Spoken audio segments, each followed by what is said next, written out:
నమస్తే welcome to story board.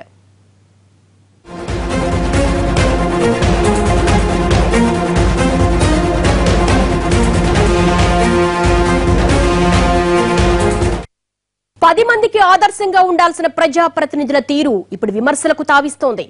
ఆగ్రహం వచ్చినప్పుడు వాళ్ల నోరు జోరును అదుపు చేయడం కష్టమవుతోంది.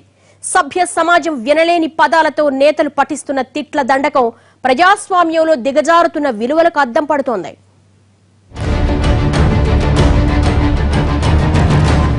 తమలపాకులతో నువ్వొకటంటే తలుపు చెక్కతో నేను రెండంటా అనేలా ఉంది మన గౌరవ ప్రజాప్రతినిధుల తీరు.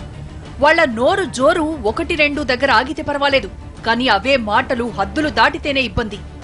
ఎప్పుడో ఎన్నికలప్పుడు మాత్రమే వినిపించే విమర్శ ప్రతి విమర్శలు ఇప్పుడు నిండు సభల్లో కూడా నిత్యకృత్యమైపోయాయి. మరోపక్క తిట్టడానికి నోరు, కోపం రావడానికి ఓ రీజన్ ఉండాలి, కానీ సీజన్లతో పని లేకుండా ఏడాది పొడవునా తిట్టిపోసేందుకు చాలా మంది రెడీగా ఉంటారు. ఈ విమర్శల వేడి ఒక్కోసారి ఎదుటి వ్యక్తి మనోభావాలతో పాటు విన్నవాళ్ల మనోభావాన్ని కూడా దెబ్బతీసేలా ఉంటుంది. ఈ తిట్ల పురాణం ఇప్పుడు రాజకీయాలను పక్కన పెట్టి ఏకంగా వ్యక్తిగత విమర్శల వరకు దారితీసింది. మొత్తంగా వీళ్ల మాటలు జనం మనసుకి ఈటెల్లా తగులుతున్నా ఎవరూ తగ్గడం లేదు. రాజకీయమంటే వ్యూహ ప్రతి వ్యూహాలు, ఎత్తుకు పై ఎత్తులు, మాటకు మాటే తప్ప ప్రజాసేవ కాదన్న వాస్తవాన్ని మన గౌరవ ప్రజాప్రతినిధులు ఎన్నోసార్లు నిరూపిస్తూ వస్తున్నారు. తిట్టుకోవడానికి కారణం కావాలే కానీ ఏ అంశం మీద విమర్శలు వచ్చినా ఒక్కొక్కరు మాటలతో రెచ్చిపోతున్నారు.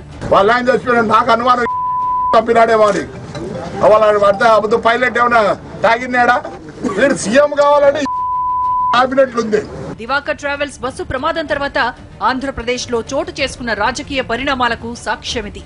దివాకర్ ట్రావెల్స్ యాజమాన్యం అధికార పార్టీకి చెందిన నేతది కాబట్టి ఆయన్ను రక్షించే ప్రయత్నాలు జరుగుతున్నాయని ప్రధాన ప్రతిపక్షం వైసీపీ ఆరోపించింది. దీంతో చిర్రెత్తుకొచ్చిన జేసీ ప్రభాకర్ రెడ్డి ఓ టెంట్ వేసుకుని మీడియాను పిలిచి అందరి ముందు ప్రతిపక్ష వైసీపీని మాటలతో కడిగి పారేశారు. జవాబు చెప్పాలా లేదా సిబిసి అడిగి బాధేం లేదు. వాళ్ళు ఆయన చచ్చిపోయిన నాకు అనుమానం తప్పినాడేమని. వాళ్ళ పడితే అబద్ధం పైలట్ ఏమన్నా తాగినాడా? పైలట్ ఏమన్నా తాగినాడా? వీడు సీఎం కావాలని ఆపినట్లుంది. వీడికి మంచి మాటలు రావు. నాకే ఏమీ చేయలేడు. మీ తాతతో చూసినారా? ఈ పొద్దున నీ దగ్గర డబ్బులున్నాయి. మాకు కావాల్సింది ఒకటి, సీఎం మమ్మల్ని లెటర్ రాసిస్తున్నాడు కావాలి. ఎలా మమ్మల్ని సేవ్ చేస్తున్నాడు, మమ్మల్ని జైలు పంపించాలి. నేను రెడీ ఉంటాను. నిజంగా వాళ్ళని బయటికి తెస్తాడు అంటే 9 మందిలో 11 మంది చచ్చిపోయిన బయటికి తెస్తాను అంటే నేను ఖచ్చితంగా ఇంట్లో పోయి నేను జైల్లో కూర్చుంటాను. గౌరవప్రదమైన స్థానాల్లో ఉన్నవాళ్లు అంతే గౌరవంగా మాట్లాడాలి. ఆగ్రహం వచ్చినా అంతే హుందాగా విమర్శించాలి. కానీ బస్సు ఘటనపై ప్రతిపక్షాలు చేసిన విమర్శలకు ఆయన మాత్రం చౌకబారు పదాలతో సమాధానమిచ్చారు. ఇక ప్రతిపక్ష వైసీపీ నేతలు కూడా గట్టిగానే సమాధానమిచ్చారు. బురదలోనే పందులన్నా కొంచెం శుభ్రంగా ఉంటాయి, కొంచెం ఉందాతనం ఉంటుంది. నువ్వేం రెడ్డి నాకు అర్థం కాకుండా ఉంది. నేను డిఎన్ఏ టెస్ట్ చేయాలా? నువ్వు రెడ్డివే కాదని. రాయలసీమలో రెడ్డి అంటే ఒక పౌరుషం, ఒక మాట, ఒక పౌరుషం, ఒక గౌరవం, చాలా ఉందాతనం. ఆడమనిషిని ప్రేమించే, అభిమానించే, తోబుట్టుగా చూసే మనస్తత్వం రాయలసీమలో పౌరుషానికి నిదర్శనం. అదే రాయలసీమ నుంచి వచ్చిన వాడిని. రాయలసీమలో ఫ్యాక్షనిజం ఉన్న ఆడవాళ్ళ మీద ప్రతీకారం తీసుకున్న చరిత్ర రాయలసీమలో లేదు. నువ్వెలా రాయలసీమలో పుట్టావు? రాయలసీమ హీరోడు నువ్వు. అసలు నువ్వు రెడ్డి అనడానికే అర్హత లేదు నీకు. నీ డిఎన్ఏనే నువ్వు సంకీర్ణ జాతి అనుకోవాల్సి వస్తుంది. ఇప్పుడు మొత్తంగా నేతల మాటల దాడితో బస్సు ప్రమాదం వ్యవహారం కూడా రాజకీయంగా మారిపోయింది.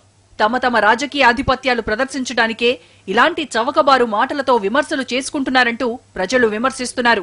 జేసీ ప్రభాకర్ రెడ్డి నిరసన తెలిపే హక్కు ప్రతి ఒక్కరికి ఉంది ప్రజాస్వామ్యంలో.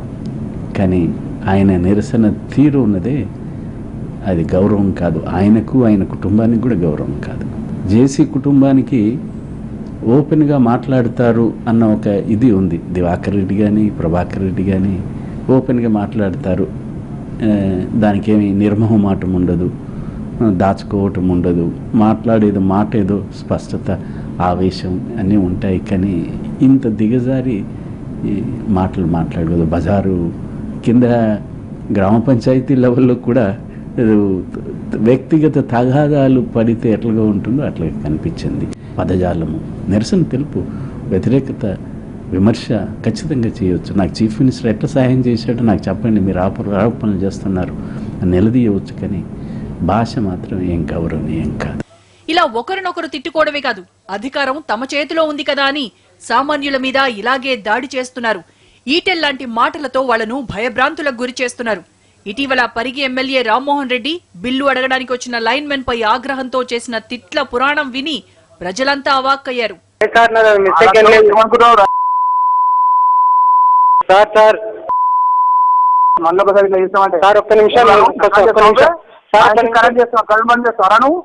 ఒక్క నిమిషం నేను చెప్పేది నేను సార్ ప్లీజ్.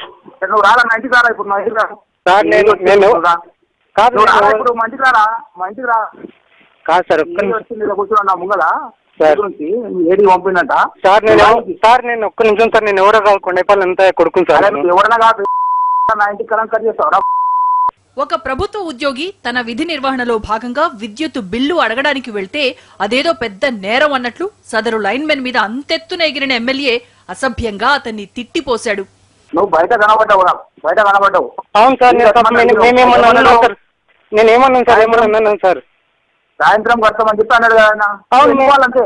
నేను వెళ్ళిపోయినా సార్. రూల్స్ ఉంటాయి, మాకు కూడా రూల్స్ ఉంటాయి, మాకు కూడా ఇది ఉంటాయి. మాకు చెప్తావరా నువ్వు మీ రూల్స్? సార్ నేను 4 years నుంచి చేస్తున్నా సార్. ఎప్పుడన్నా ఇట్లా అయిందా సార్? మీరు చూడండి. అయ్యగారి తిట్ల పురాణం మీడియాలో రావడంతో వాటిని విన్న స్థానిక ప్రజలు మన ఎమ్మెల్యే తీరు ఇదా అని నోరెళ్లబెట్టారు. ఇలా చిన్న చితక అధికారుల మీదే కాదు, ఐఏఎస్ స్థాయి అధికారులపైన మన నేతాశ్రీలు నోరు పారేసుకుంటున్నారు. ఇటీవల కరీంనగర్లో ఓ ప్రభుత్వ కార్యక్రమంలో పాల్గొన్న టీఆర్ఎస్ ఎమ్మెల్యే రసమయి బాలకిషన్ వేదిక మీద ఉన్న ఫ్లెక్సీపై తమ ఫోటో లేకపోవడంతో అక్కడి వారిపై మండిపడ్డారు. వేదిక మీద అందరూ చూస్తుండగానే కలెక్టర్ సర్ఫరాజ్ మీద ఫైర్ అయ్యారు. దీనికి కలెక్టర్ సర్ఫరాజ్ ఆ విషయం నన్ను అడగొద్దంటూ అదే రేంజ్ లో కౌంటర్ ఇచ్చారు.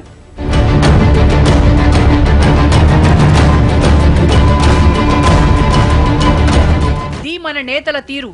10 మందికి ఆదర్శంగా ఉండాల్సిన వాళ్లు, తమ హూందాతనంతో 10 మందికి ఆదర్శంగా మార్గదర్శకం అవ్వాల్సిన వాళ్లు ఆవేశకావేశాలకు లోనై ఇలా స్థాయి దిగజారి నోటికి పని చెప్తే అది ప్రజల్లోకి తమ గురించి ఎలాంటి సంకేతాలు పంపుతుందన్న ఆలోచన కూడా లేకుండా పోతోంది.